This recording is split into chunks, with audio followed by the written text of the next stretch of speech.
is the Will Episode 18. I'll be watching it from Funimation's website, and I'll be starting my reaction from the 2 minute and 24-second mark. And 1-0 and go. And not our reminiscing. Hopefully, the episode doesn't get too recapish on us. Because it sounds like it'd be at least going by the tunnel grounds for a somewhat recapish episode.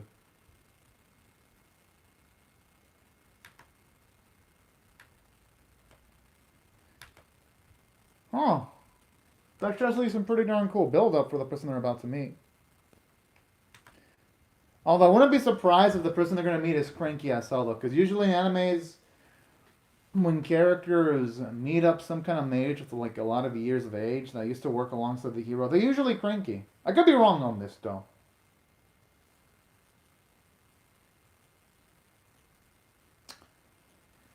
Dad, bro, be having some cat-like reflexes.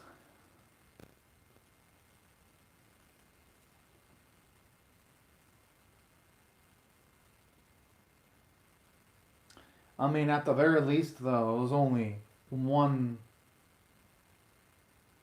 undead individual, though.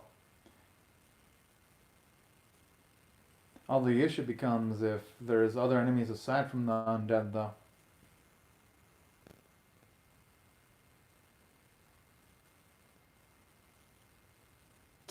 Cleo. Oh, that's fucking adorable. Oh. Hey, you know, I wouldn't actually mind if they delve into the backstory of Roy. He's actually the only character that I haven't really explored that much yet.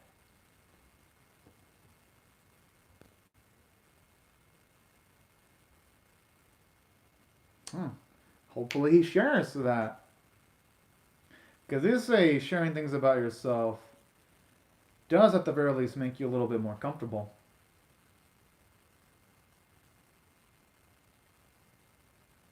Makes sense considering the diverse amount of skill sets he actually has to work with in the series.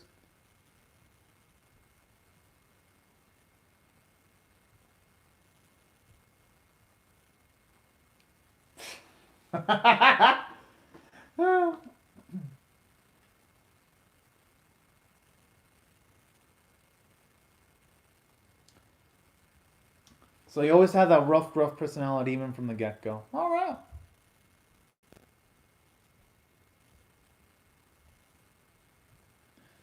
No. I mean, but the thing is, though, he doesn't seem to have a bite of food for quite a while, so I'm not going to blame him for going all on and scarfing the food as if it's the last food left in the world.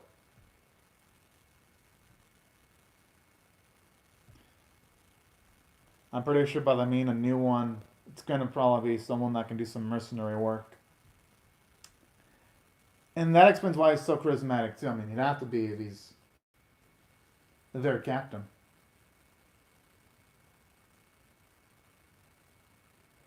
Although, why do I get the feeling that something bad is going to happen to Roy's captain? Because there's got to be a reason why Roy has like a somber demeanor when he was first introduced in this series. Or who knows? I could be wrong.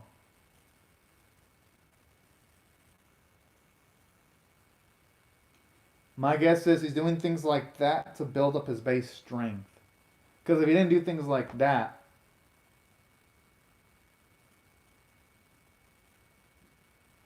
oh, you know, I actually like the animation with the captain where you can even see his scar moving as he's talking too. Because in some animes, when characters have mole or scars, they don't move sometimes. So I actually appreciate that attention to detail right there. Yo! I'm actually shocked they're actually showing off the old lady again. Oh, that's pretty damn fucking cute. Aww.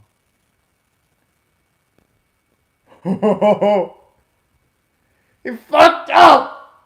Holy! I mean, they didn't deserve that reprimanding, though.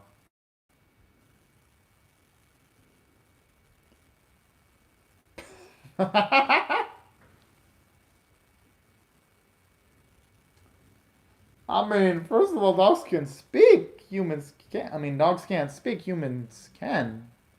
That's one of the major differences. Honestly, he looks almost the same though. Honestly, Roy's got some amazing genes if he looks almost the same as what he looked like when he was a kid. Only difference now is, I guess, when he is older, he looks maybe you could say he's probably a bit taller and he has a much more serious look on his face though.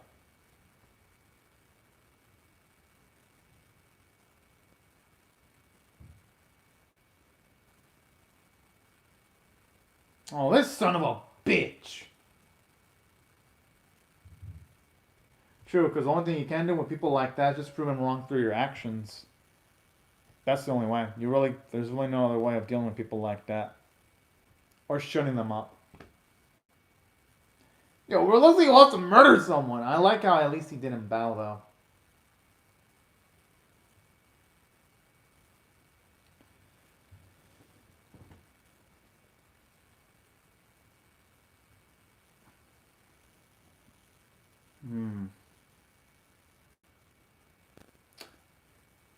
Aww, that's actually pretty darn sweet right there.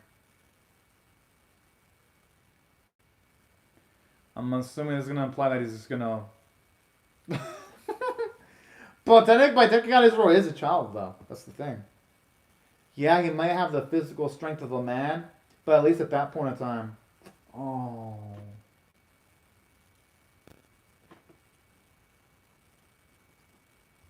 Damn, it really makes me feel bad for the captain now.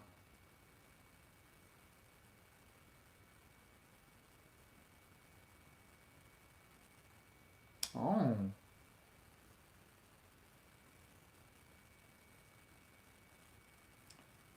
I wouldn't be surprised if after this, Roy starts softening up his stance on the captain at least a little bit more. Oh, this is looking cute. Aw. Those two little kids wanting to learn.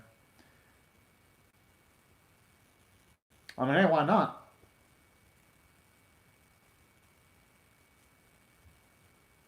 Yeah, I mean, if he's got the opportunity to learn and study, he might as well do it.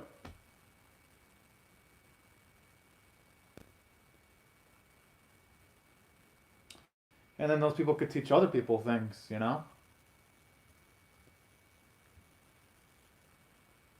Mm-hmm. Exactly.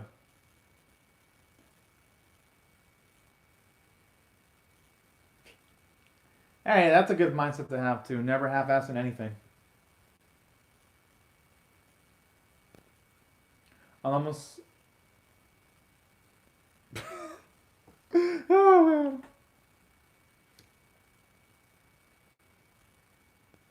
Hmm.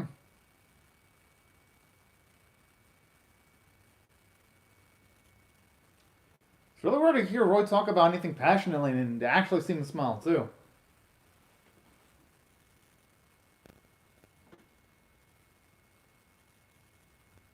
He's probably going to get to the sad part of his story. Oh, no.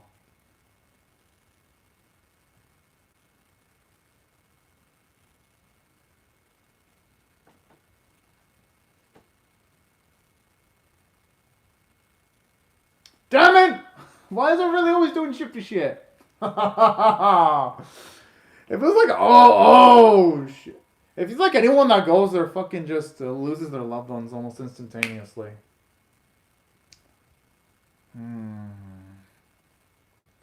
I guess it does make Ray one of the lucky few to. I guess I shouldn't say lucky because he lost all of his loved ones, but y'all know what I mean by that.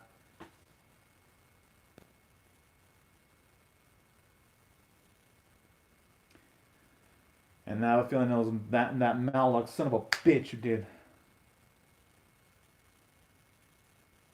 Who broke him up. I wouldn't be surprised one bit. And plus the series, they seem to get off on making us say Malluck, which they're doing a great job on that, I ain't gonna lie. He's one of the most despicable antagonists in anime. For this season and last season too, and that's saying a lot because I'm watching all the non-sequel, non-spin-off animes. And Malluck is up there.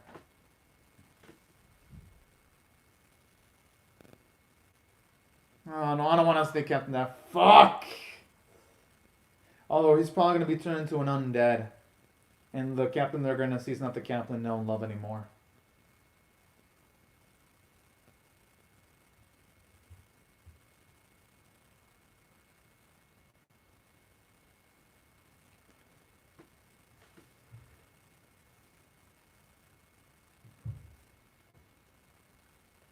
Actually, like how there shows you how deep the bond between Roy and the captain was for Roy to have this much faith in the captain, despite the terrible location they're in. And honestly, it's for the best too, because even if they would have went with the captain, it would not have made a difference.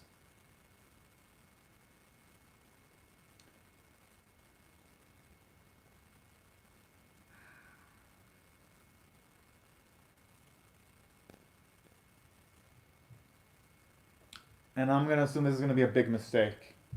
It's gonna have to be. I wouldn't be surprised if they say the undead version of the captain, and one of them gets slaughtered by the captain, since he's gonna be all in zombie mode. Yeah, I mean, look at his body language. Oh, never mind. I thought it was gonna be among the undead.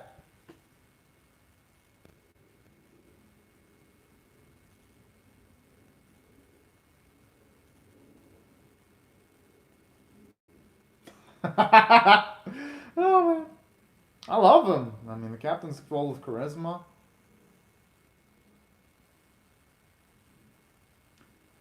Shit!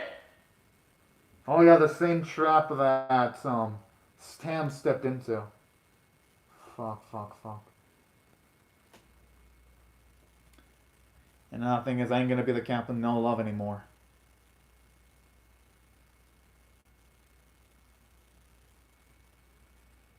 Oh.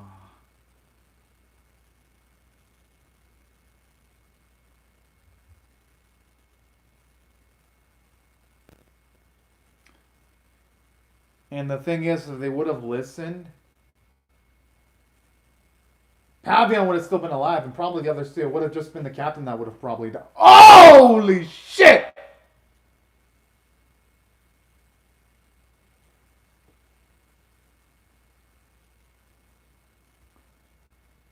Damn!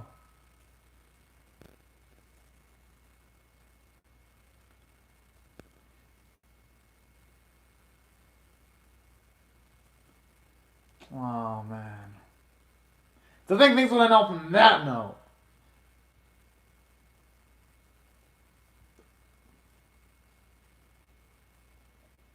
And I'm assuming Roy's going to be like the only survivor. Because you don't see him surrounded by any of his allies or friends. I wonder if it was Chloe who brought him.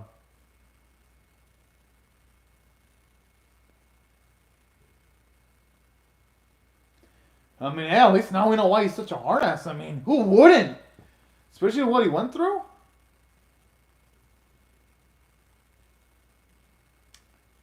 I mean, he's probably experienced more tragedy at a young age than most people have experienced tragedy in a full lifetime. I say most people in this series.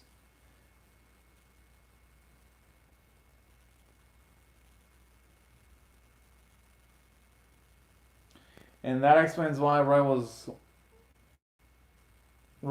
was at least had that reaction when Maldoc showed up too.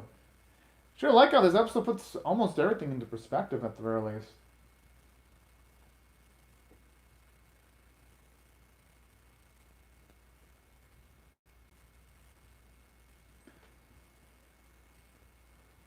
I mean, hey, you might as well.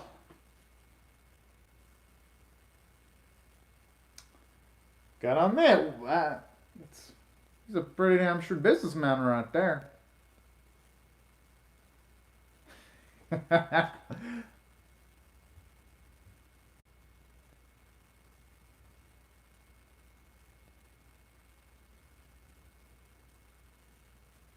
Yeah. Puts it all together now.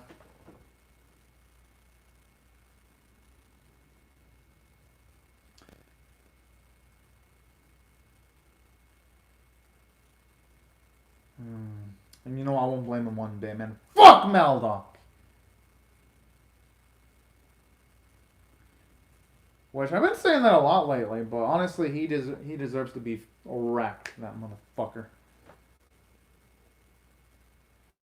But I'll give the episode credit. Narratively, they just upped the stakes regarding Maldoc because on top of getting some wins by destroying all of Black except for Rehite, now we know he also caused distress to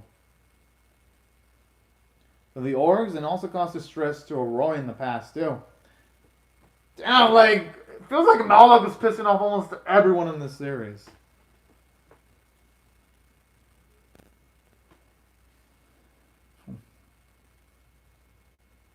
That's a good point. They should definitely be on their guard.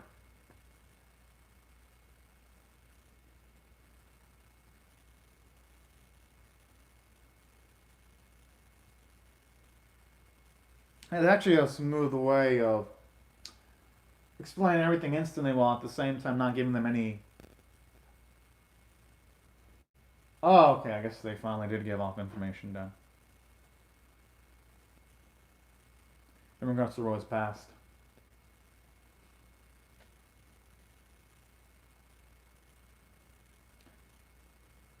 Yeah, but the difference is though.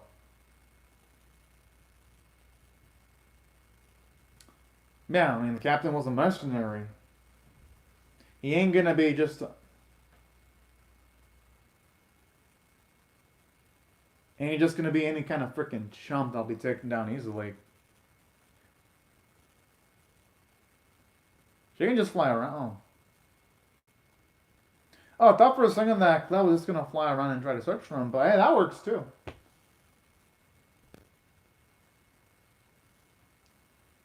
Explosions. I mean, that's pretty damn easy.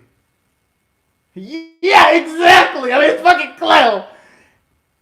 I am actually surprised. I'm actually surprised they were wondering what she was gonna do. It's freaking Cleo.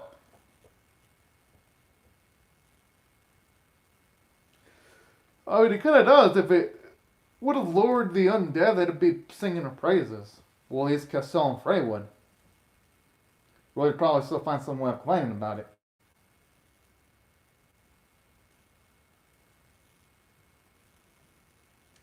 And you know what? That's manly as hell.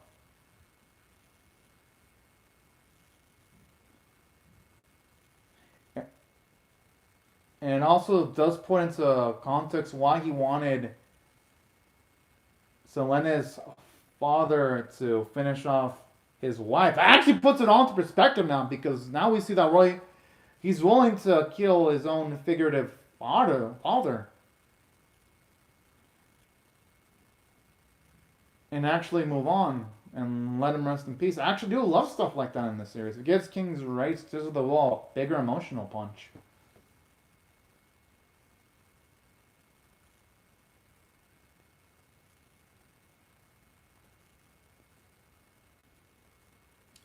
Jeez!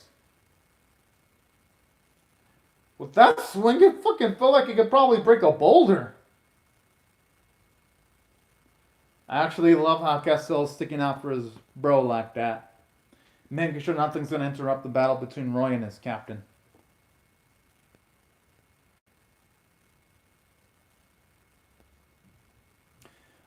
Although I'm getting the feeling that if Roy does win this battle, I wouldn't be surprised if he starts tearing up or something. Or who knows how he's going to react. Darnold! Holy shit! I thought it was going to be harder than that. Wow. He cold-blooded. I love it, though.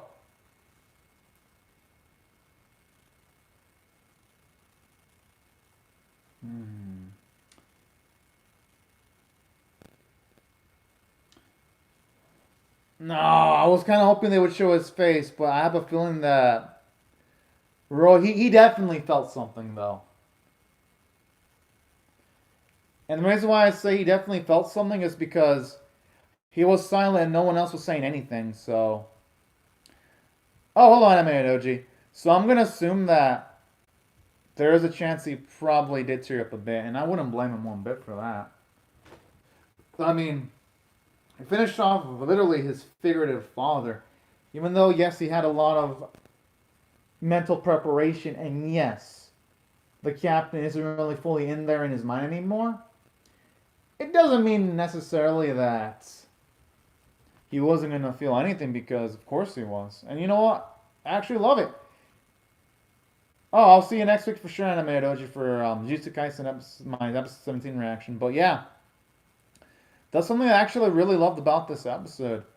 It has high tier emotional punches like this that actually hurt. And then you know what? In a way, it kind of makes it pretty gutsy, too. And something else I love from a plot standpoint, too. They finally gave Roy something to do, because on all the episodes it felt like he was just a passive observer that did some cool things from time to time. I like how this episode finally switched it up for once. Oh, it's back. Oh, okay, no, he didn't interrupt then. But he definitely still has a somber look on his face, though. Oh. And I like those touch too, with him making a burial to both his captain and his friend. Oh. Now that's the royal I love to see right there. Oh, he finally took up one of the sayings of the captain too. Damn, that okay, gotta admit, that was awesome. So wow, he even gave us even more Roy character development at the end. All right.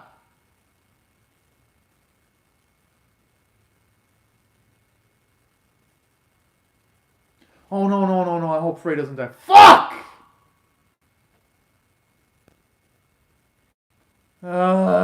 Man, I'm a bad feeling about this. Shit. Well, this series definitely looks like it isn't holding back. I mean, since it is getting to near its finale, it makes sense that some bodies are going to have to drop. And if the series does want to escalate, the series already escalated the stakes by killing Redhead's sister and killing Zamba. Hell, if it kills off Red, I'm gonna be shocked, because she's there prominently in the opening, and for the most part, anything involving Castle hasn't had super depressing vibes. But if it does make the ballsy decision of killing off Red, I'll respect it. I'll respect it for that. But anyways, back into my thoughts about this episode, though. It was great. I'm gonna rate this one straight up an 8.5 out of 10. It was by far one of the few episodes focused on Cass and his friends that was actually really, really good. And let me explain why I thought it was really, really good. For one, aside from making Roy finally feel important, I do love how they gave him character development, where he wants to make sure that when it comes to the plains, there's a safe path of going there. He doesn't want it to be dangerous anymore. And that I love, seeing Roy have a goal aside from helping accompany Cassell and acting as a bodyguard for him. So that's the phenomenal character development I love. I even love how he actually opened up details about his past to the others, showing you that the figurative walls in his heart, they're pretty much gone at this point. And I actually love it. It makes the characters in the series feel dynamic when you see the external events change them for the better. And the series feel much more realistic, because when people go through all those events, they're going to change. They're not going to stay the same. And that's why I really love this episode of King's Raid. And aside from it doing pretty well from a character standpoint, I like what they did from the story standpoint. It actually really made me care about the conflict between the captain and Roy. It actually made me feel for the man. I was like, dang. To see him have like the emotional fortitude to want to actually finish off the captain himself was badass. And it puts into context why in a few episodes ago he wanted the father to finish off his own wife. I mean, I was like, okay.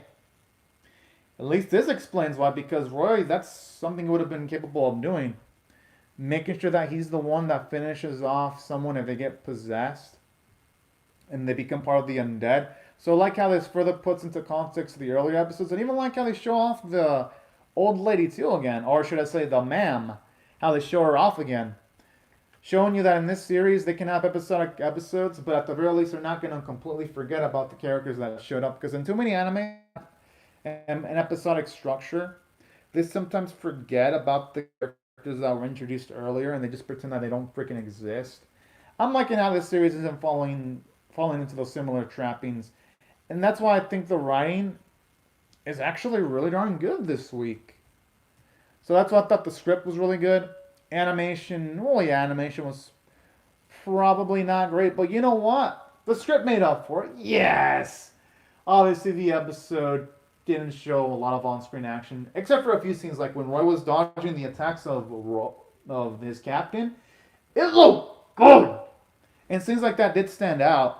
Or when you have the captain showing off his strength, those are scenes that looked good. While some other scenes like Roy capping off, cutting off the head of the captain could have been better animated, but for the most part, visuals worked. It got the job done. Artwork was really nice though. And the vocal performances were great, and that's why if I had to rate this episode overall, of a scale of 1 to 10, I rated it an 8.5 out of 10. I actually liked it a lot more than I was expecting. And usually when it comes to so focused episodes, I really don't expect much, but this episode exceeded those expectations. But anyways, y'all, these are my thoughts on the episode. I would love to hear your thoughts on how I feel about my reaction or the episode itself in the comment section below.